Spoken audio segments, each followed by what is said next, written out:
Hi ಎಲ್ಲರಿಗೂ ನಮಸ್ಕಾರ ಸ್ನೇಹಿತರೆ, ವೆಲ್ಕಮ್ ಟು ಮೈ ಬೇಕ್ ಅವರ್ ಚಾನಲ್.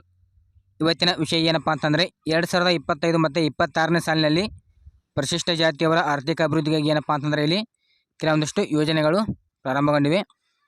ಅದರಲ್ಲಿ ಭೂ ಒಡೆತನ ಯೋಜನೆ ಆಗಿರ್ಬೋದು, ಗಂಗಾ ಕಲ್ಯಾಣ ಯೋಜನೆ ಆಗಿರ್ಬೋದು, ಆಮೇಲೆ ಉದ್ಯಮಶೀಲತಾ ಅಭಿವೃದ್ಧಿ ಯೋಜನೆ ಆಗಿರ್ಬೋದು, ಆಮೇಲೆ ಸ್ವಯಂ ಉದ್ಯೋಗ ನೇರ ಸಾಲ ಯೋಜನೆ ಆಗಿರ್ಬೋದು, ಆಮೇಲೆ ಮೈಕ್ರೋ ಕ್ರೆಡಿಟ್ ಪ್ರೇರಣಾ ಒಂದು ಯೋಜನೆ ಕೂಡ ಆಗಿರ್ಬೋದು. ಇಷ್ಟು ಯೋಜನೆಗಳು ನಿಮಗೆ ಇವಾಗ ಅರ್ಜಿ ಸಲ್ಲಿಕೆ ಪ್ರಾರಂಭ ಆಗಿದ್ದಾವೆ. ಅದರಲ್ಲಿ ಏನಪ್ಪ ಅಂತಂದರೆ ಸ್ವಯಂ ಉದ್ಯೋಗ ನೇರ ಸಾಲ ಯೋಜನೆಗೆ ಯಾವ ರೀತಿಯಾಗಿ ಅರ್ಜಿಯನ್ನು ಸಲ್ಲಿಸೋದು ಅಂತ ಈ ಒಂದು ವಿಡಿಯೋದಲ್ಲಿ ನೋಡ್ತಾ ಹೋಗೋಣ.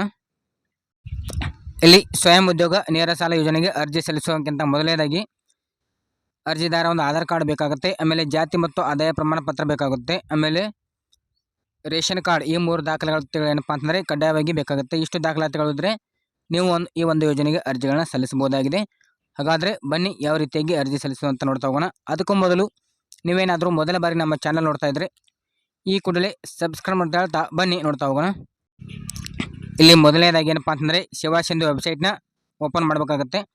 ಸೇವಾ ಸಿಂಧು ವೆಬ್ಸೈಟಲ್ಲಿ ನಿಮ್ಮೊಂದು ಮೊಬೈಲ್ ನಂಬರ್ ಹಾಕಿಬಿಟ್ಟು ಆಮೇಲೆ OTP ತೊಗೊಂಡ್ಬಿಟ್ಟು ಇಲ್ಲಿ ಲಾಗಿನ್ ಮಾಡ್ಕೊಳ್ಳಿ. ಫಸ್ಟು ಇದರಲ್ಲಿ ಲಾಗಿನ್ ಮಾಡಿದ ತಕ್ಷಣ ನಿಮಗೆ ಈ ರೀತಿಯ ಒಂದು ಸೇವಾ ಸಿಂಧು ವೆಬ್ಸೈಟ್ ತೆರೆದುಕೊಳ್ಳುತ್ತೆ. ಇದರಲ್ಲಿ ಅಪ್ಲೈ ಫಾರ್ ಸರ್ವಿಸಸ್ ಅಂತ ನೋಡಿ ಇದ್ರ ಮೇಲೆ ಕ್ಲಿಕ್ ಮಾಡ್ಕೋಬೇಕಾಗುತ್ತೆ. ಮಾಡಾದ್ಮೇಲೆ ವ್ಯೂ ಆಲ್ ಅವೈಲೇಬಲ್ ಸರ್ವಿಸ್ ಇದೆ ನೋಡಿ, ಇದ್ರ ಮೇಲೆ ಕ್ಲಿಕ್ ಮಾಡ್ಕೊಳ್ಳಿ. ಮಾಡಿದ ತಕ್ಷಣ ನಿಮಗೆ ಮತ್ತೊಂದು ಪೇಜ್ ಹೋಗುತ್ತೆ. ಇಲ್ಲಿ ಹಲವಾರು ವೆಬ್ಸೈಟ್ಗಳು ಸಿಗ್ತಾ ಹೋಗುತ್ತವೆ. ಇದರಲ್ಲಿ ಏನಪ್ಪ ಅಂತಂದರೆ ಸರ್ಚ್ ಅಂತ ನೋಡಿ ಅದರ ಮೇಲೆ ಕ್ಲಿಕ್ ಮಾಡ್ಕೋಬೇಕಾಗತ್ತೆ.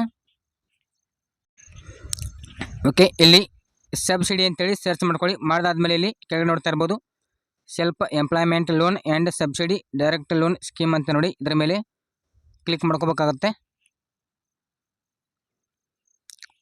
ಓಕೆ, ಕ್ಲಿಕ್ ಮಾಡಿದ ತಕ್ಷಣ ನಿಮಗೆ ಇಲ್ಲಿ ಸಮಾಜ ಕಲ್ಯಾಣ ಇಲಾಖೆ ಒಂದು ಸ್ವಯಂ ಉದ್ಯೋಗ ನೇರ ಸಾಲ ಯೋಜನೆಯ ಅಫಿಷಿಯಲ್ ಒಂದು ಅಪ್ಲಿಕೇಶನ್ ಫಾರ್ಮ್ ಓಪನ್ ಆಗುತ್ತೆ.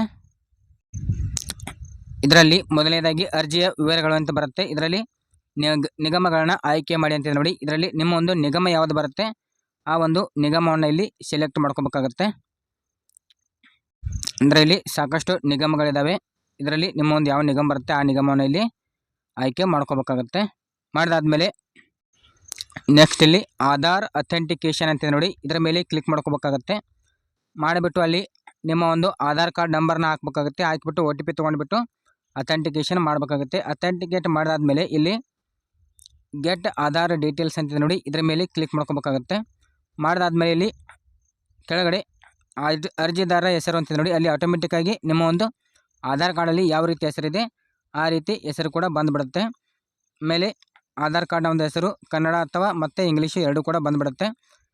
ನೆಕ್ಸ್ಟ್ ಇಲ್ಲಿ ಹಣಕಾಸು ವರ್ಷ ಅಂತ ನೋಡಿ ಇಲ್ಲಿ 2025-26 ಸೆಲೆಕ್ಟ್ ಮಾಡ್ಕೊಳ್ಳಿ.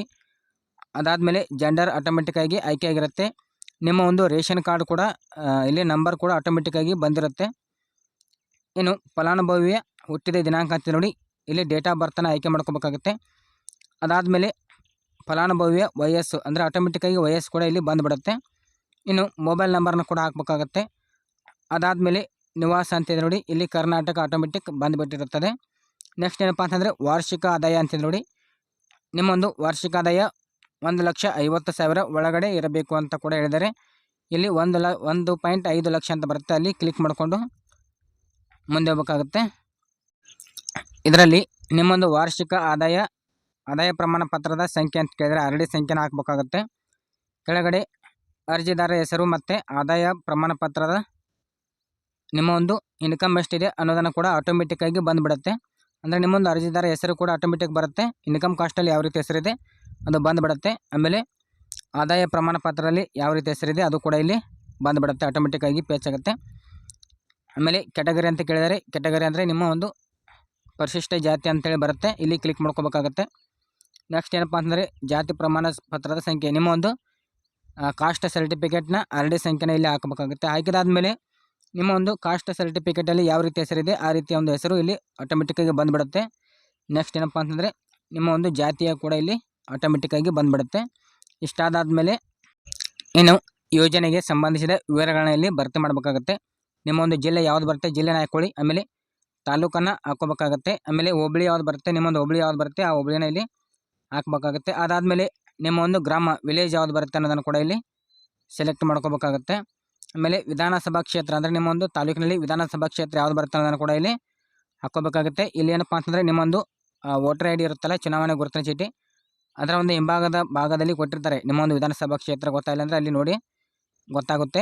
ಅದಾದಮೇಲೆ ಸಾಲದ ಉದ್ದೇಶ ಅಂತ ಕೇಳಿದರೆ ನೀವು ಯಾವ ಒಂದು ಉದ್ಯೋಗಕ್ಕಾಗಿ ಸಾಲವನ್ನು ತೆಗೆದುಕೊಳ್ತಾ ಇದ್ದೀರಾ ಅಂತ ಕೂಡ ಕೇಳಿದರೆ ನೀವು ಯಾವ ಒಂದು ಉದ್ಯೋಗನ ಮಾಡ್ತಾ ಇದ್ದೀರಾ ಅನ್ನೋದನ್ನು ಕೂಡ ಇಲ್ಲಿ ಹಾಕಬೇಕಾಗುತ್ತೆ. ಆಮೇಲೆ ಅದಾದಮೇಲೆ ವಿಳಾಸವನ್ನು ಕೂಡ ಹಾಕಬೇಕಾಗುತ್ತೆ. ನಿಮ್ಮ ಒಂದು ಆಧಾರ್ ಕಾರ್ಡಲ್ಲಿ ಯಾವ ರೀತಿ ವಿಳಾಸ ಇದೆ ಅದೇ ರೀತಿ ವಿಳಾಸನ ಇಲ್ಲಿ ಹಾಕಬೇಕಾಗುತ್ತೆ. ಅದಾದಮೇಲೆ ಡಿಕ್ಲರೇಷನ್ ಅಂತ ಕೇಳುತ್ತೆ.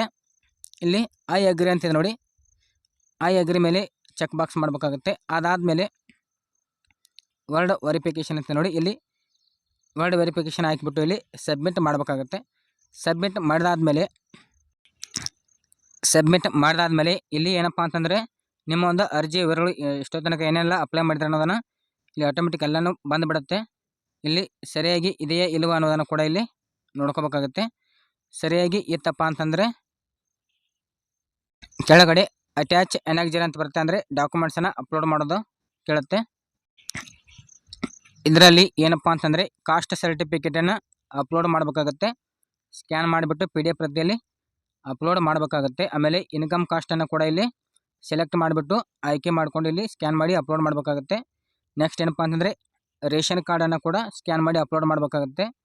ಇನ್ನು ಆಧಾರ್ ಕಾರ್ಡನ್ನು ಕೂಡ ಇಲ್ಲಿ ಅಪ್ಲೋಡ್ ಮಾಡಬೇಕಾಗುತ್ತೆ. ಇಷ್ಟ ಅಪ್ಲೋಡ್ ಮಾಡಿಬಿಟ್ಟು ಇಲ್ಲಿ ಸೇವ್ ಎನಾಕ್ಜರಿ ಅಂತ ನೋಡಿ ಇದರ ಮೇಲೆ ಕ್ಲಿಕ್ ಮಾಡ್ಕೋಬೇಕಾಗುತ್ತೆ.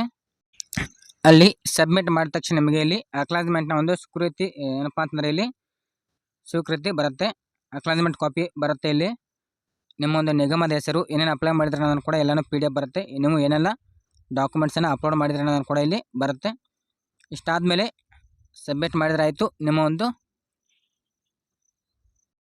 ಸ್ವಯಂ ಉದ್ಯೋಗ ನೇರ ಸಾಲ ಯೋಜನೆಯ ಒಂದು ಅಪ್ಲಿಕೇಶನ್ ಸಂಪೂರ್ಣವಾಗಿ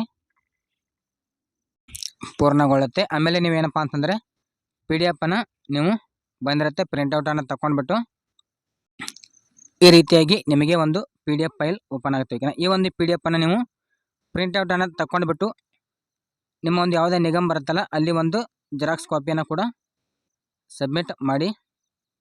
ಸ್ನೇಹಿತರೆ, ಯಾವ ರೀತಿಯಾಗಿ ಈ ಒಂದು ಯೋಜನೆಗೆ ಅರ್ಜಿಯನ್ನು ಸಲ್ಲಿಸೋದು ಅಂತ ತಿಳ್ಕೊಂಡ್ರಿ. ಓಕೆ, ಈ ಒಂದು ವಿಡಿಯೋ ನಿಮಗೆ ಇಷ್ಟ ಆದರೆ ಲೈಕ್ ಮಾಡಿ, ಕಮೆಂಟ್ ಮಾಡಿ, ಶೇರ್ ಮಾಡಿ ಅಂತ ಹೇಳ್ತಾ ಈ ಒಂದು ವಿಡಿಯೋನ ಎಂಡ್ ಮಾಡ್ತಾಯಿದ್ದೀನಿ.